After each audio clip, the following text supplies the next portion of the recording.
In he comes. There he Welcome to is. you. Can you believe we've got 2 home and away rounds left? 2 to go, yeah, and a lot to play out inside those 2 rounds, given there's an extra game right at the very end of it, Bill, which might be the determination of whether the Gold Coast Suns actually finishes top 4 and pushes potentially the Cats out of that spot. That's potentially at stake, but we're jumping the gun there because there's still, as we say, Here's round one for 23 you. and all of 24 before that game takes place. Geelong finished second. Gold Coast finished third. Where is that game played? Well, you'd mount the case, wouldn't you, for Geelong. GMHBA? Bloody oath you would. That'd be interesting. Yeah, and I think because they should. if it was the other way, it'd be up on the It would be. Gold Coast. Yes. No, that's a fair enough game for there. Yeah, that's what I No problem at all. Yeah, I that's what think it's a fair case to mount, and I reckon that Steve Hocking, who's pretty sure of what he does, Bill, by way of the CEO operations at the Cats, he'd be proud enough to put that out there under those circumstances. So them and the Giants, surely, if they are the matchup in a home final. it is the matchup. Yeah, it could be. Fair enough. Thought I might start today with the positives All with Ed Richards from the Dogs. I know it's not a secret as to him putting together a really good season, Jim, and one that could actually amount to a lot of votes in a Brownlow medal count a few weeks away from now. But we do celebrate Marcus Bontempelli. We've celebrated Sam Darcy a lot this year. In the past 7 or 8 weeks, Norton's been getting a lot of headlines, and rightly so. But I thought it was Ed Richards' 30 minutes of football after three-quarter time, Bill, that got them the win that they just so desperately needed to stay in this race and give themselves a live chance with the 2 matches remaining. Because at various stages, they were 2 goals down, even in that last quarter. And it was Richards' last quarter that I think more than anyone else on the ground led them to the victory they needed just to keep alive. Kicked a goal too. Does he win their best and fairest? Beat the Bont? He could. Well, Bont missed the first 5 matches. Again, each club's voting's done differently, and I don't know whether that's going to really impact against Bontempelli. But I think if you started it at round 6 when he returned, I don't think anyone would have had more than the Bont in a best and fairest sense, Bill. What are you doing, Fat? Just having a drink. He's gone to the records because they do explain how they do the voting, and you might be able to answer your own question. No, I'm not doing this. I'm looking up number 10 for Melbourne because did you see Norton's last goal when he kicked the Turner? Turner, yeah. Disco Turner. Yeah. Did you see Norton kick that goal when he put it back into play, wheeled around, had all the time in the world? Did you see what his opposition was doing? Turner ran into the goalpost and got pushed back towards the cheer squad, nearly back the fence there. It was just unbelievable. He actually ran into the goalpost. It was the weirdest thing. Get it up tonight. Fat is completely fixated with it. Get it up tonight, Damo. Do we also understand, and get that vision too and see how you go with it. Before we leave the Dogs, do we understand how good a player Tom Liberatore is, by the way? Yeah. He's a jet. I love that little bloke. Yeah, he's unbelievable. He's still doing it now, isn't it? With what he's been through, a couple of knee problems throughout the course of the career and other banged up you would love walking down the race behind him. Yeah. He is just a ripper. And his ball use is still very, very good, isn't it? He doesn't waste it, does he, as a rule? And Jordan Dawson? Yeah, look, where are you going? Well, it's got to go there later. I thought the other big win, let's go to Dawson because it did require the leaders of the Crows, didn't it, to just see the game out against West Coast. They've only got the one win to their name, the Eagles, but they were in front, and it did require Phil Thorpe, I think, to stand up late. He kicked 3 for the total of the game. Looked like he was done. Did you see him on the ground in pain? He was gone, I thought, and he come back. Isaac Rankin was the man there in that second half. He was unbelievable. He's had a really good year, I feel. But Dawson, I think, led the way again. And you're obsessed with the coaches' votes, Bill, and he was the renowned or the highly regarded 10 voter from that particular game. Isaac 8, and Tim Kelly was good. Well done, Tim. Yeah, I was going to go with Caleb Sarong, Jim. Again, from the leadership perspective, the Fremantle team against Port Adelaide, similar to what Adelaide had to do against West Coast, just grind the game out. And it was Sarong as much as it was Alex Pearce who took the big hanger when he moved himself forward and then kicked the goal that I thought led to that. And we talk about Patrick Voss a bit on this show, don't we, on the Monday recovery? And we've got reason to do so again with his 3 goals and, again, standing up in the last quarter as he has done previously this year. So he's cool. We can't go too much further into the positives out of round 22, Jim, without talking about your supposed self-claimed lookalike.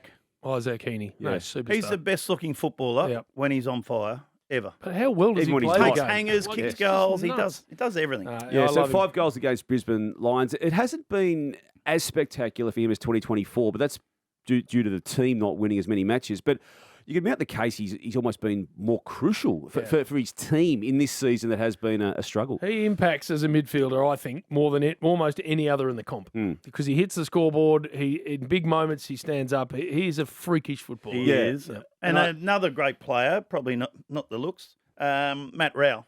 Outstanding.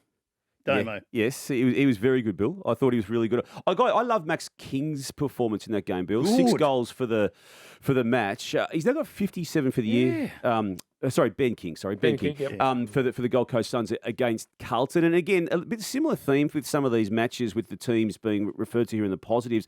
They had to work hard against their lesser credentialed opponents. And King's performance with those 6, he's now second on the Coleman bill behind the tearaway leader, Jeremy Cameron, Aaron Norton in third place. But you're right, Rowell. It's either Rowell or Anderson or both, but certainly one of them. And it was Rowell on the weekend who did really well. We don't get too far into it without talking about Nasai Wanganeen-Millera in this segment either, Jim, and we do so again because of his, I suppose, impactful for performance in that game you called for the Ems on Saturday. There weren't too many highlights, were there, against Richmond? Yeah. Well, Jack Sinclair, I thought, was brilliant in that game. He is a very underrated footballer, Jack Sinclair. They just waited for so long, Purple, before they decided to advance the football. Yeah. They literally went from one side to the other side. Cal Wilkie took 16 marks. Yeah. One of them contested. Is that right? Now, he's one of our favourites. Yes. We love him. It's not his fault. But they literally just kept going north, south. I'm like, is there any chance of getting it in to a position where you can score? Well, it's clearly instructions because that's what they did against Melbourne in that now famous comeback from 46 points down at three-quarter time. Until three-quarter time had played as you just described. And then what happened was they got behind, so they actually had to advance the footy, and they got it into the hands of Nasai and in Hill's hands and a couple of the others who can do the damage. So it's not rocket science. I know, but is Ross teaching him that way to play? Clearly, Bill, yes. So he's playing that boring footy? Well, or is I don't it think he trusts maybe either himself or the players he's got access to right now to carry it out for the entire match. Defensive, That's and his then mindset. Go. And that's got him to a long way without winning a flag at 2 different footy clubs, but I don't think he's going to go anywhere near that with the current list he's got. Come on, the boss. Now, can I throw one in? Go for it. Sean Manor. Yeah, good. He is a great story and a much better footballer than I think a lot of people thought he would be. Yeah, because now he's gone in the midfield a bit, like Ryan Myers, and hits the scoreboard. And he's always hit the scoreboard. Yep. Sean Not afraid to take a shot at goal. No, he loves the goal. But he can do it all there, and it's a bit like tough and tough. Yep. But he knows how to kick goals. He does. It's important, Jim, that he is developing that midfield craft because they've got 2 guns, haven't they? And depending on how you rate footballers, both Holmes and Smith are in the top. So let's go with between 6 and 15 players in the comp, I think, as a consensus. And then Atkins is really good, but it does fall away in a depth perspective, doesn't it? Bowes was good on the weekend, Bill, and now you've got Manor coming into it as well, and Close and Myers coming through. So I like that. And we would have been talking about Hawthorn long before right now, but it was a Thursday game. It was a long time ago. And, Lloyd Meek played a blinding game of footy, didn't he? 3 goals and made Darcy Cameron look second-rate on a day, today being the day, that Darcy Cameron was announced as re-signing until 2029. Right, little break, and then we go to the other side, the dark side. Yes. With Purple.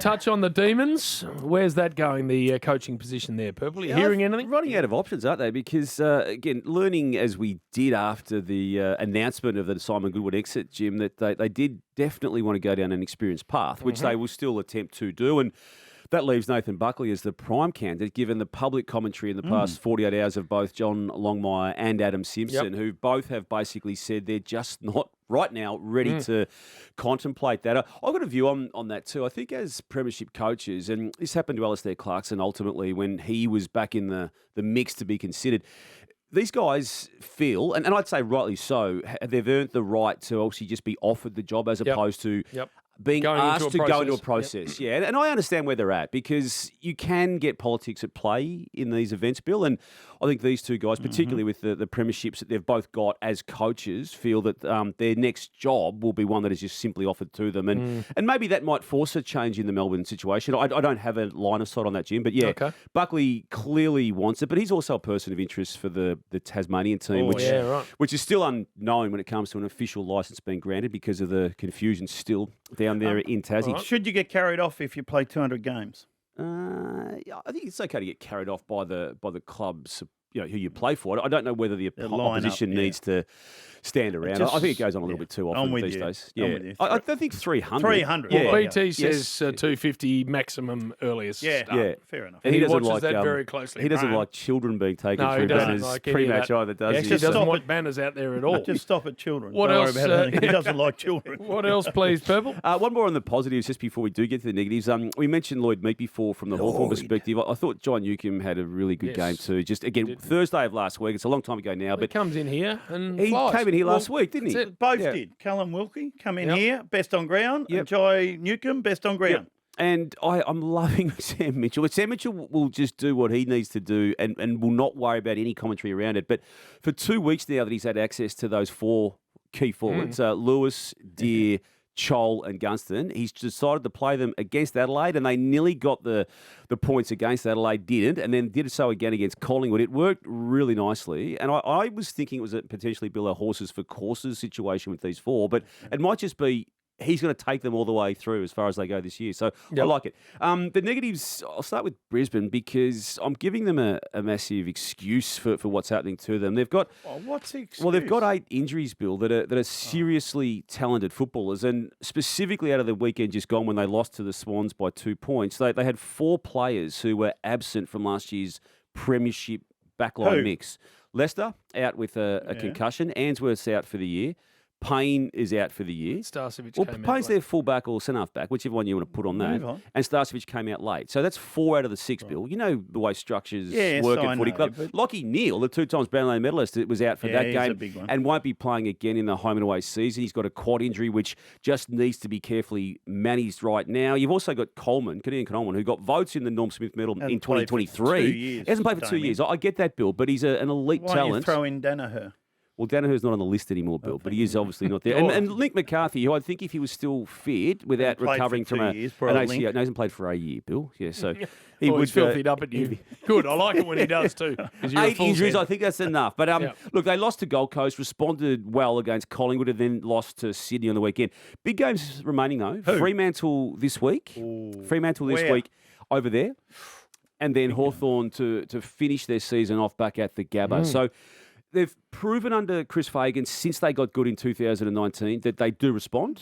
But they're going to have to on at least one of those 2 games, and maybe both, but certainly one of them, because they could be as vulnerable as any club if the Bulldogs keep winning. Collingwood's the other big worry, isn't it? And again, I know we're going back to Thursday night, but to lose 4 or 5 now, backline, isn't it? The losses being against Gold Coast, Fremantle, Brisbane Lions, and most recently Hawthorn. There's a win against Richmond in that, and that wasn't that impressive either. So their 5-week stretch is nothing like what they were after round 17 when they were 10 premiership points clear on the ladder. Now, they've had problems with availability down back particularly. Jeremy Howe will miss another game. As we know, he's concussed, and we just hope for his sake and everyone's sake it's just one, but it will be one as a minimum. They're not playing well without him, clearly. Darcy Moore and Billy Frampton are not combining well, so there's major problems there. Guess who they play this week, by the way? With the backline struggling. Adelaide. With a 3-headed monster. Yeah.